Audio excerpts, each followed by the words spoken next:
ஆட்டு இறைச்சியா கோழி இறைச்சியா எது ஆரோக்கியமானது என்பதை பற்றி இந்த பதிவில் பார்க்கலாம். இறைச்சிகளில் ஆட்டு இறைச்சி சிறந்ததா இல்லை கோழி இறைச்சி சிறந்ததா என்ற சந்தேகம் பலருக்கும் இருந்து வருகிறது.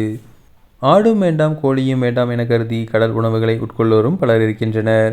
அந்த வகையில் புரதத்திற்கு எது சிறந்தது, ஆட்டு இறைச்சியா கோழி இறைச்சியா என்று முழு விவரத்தையும் இந்த பதிவில் பார்க்கலாம்.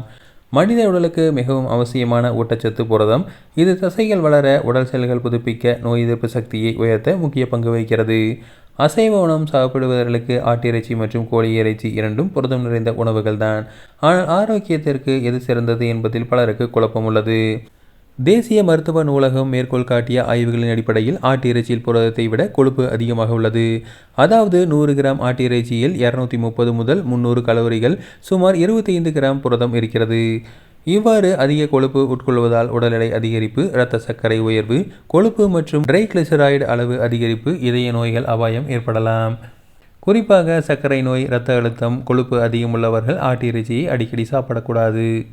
மேலும் தேசிய சிக்கன் கவுன்சில் மற்றும் மருத்துவ ஆய்வுகளின் அடிப்படையில் 100 கிராம் தோல் இல்லாத கோழி 165 கலோரிகள் மற்றும் 31 கிராம் புரதம். இதில் கொழுப்பு மிக குறைவு.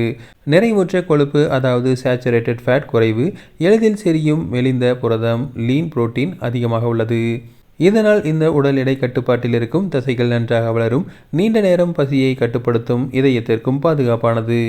கோழியின் மார்பக பகுதி மிகவும் சிறந்ததாக பார்க்கப்படுகிறது. தொடைக்கால் பகுதி கொஞ்சம் அதிக கலோரி. தோலுடன் சாப்பிட்டால் கொழுப்பு அதிகரிக்கும். இதனால் தோல் நீக்கி சமைத்த கோழிதான் உணவு ஆரோக்கியமானது. எடையை குறைக்க முயல்பவர்களுக்கு கோழி இறைச்சி மிகவும் சிறந்தது. ஆட்டு இறைச்சி அடிக்கடி வேண்டாம். வயதானவர்கள், நோயாளிகள் கோழி இறைச்சி எளிதில் செரியும், நோய் எதிர்ப்பு சக்தியை உயர்த்தும், உடல் பலம் தரும். எனவே கோழி இறைச்சியை அதிகமாக உணரலாம்.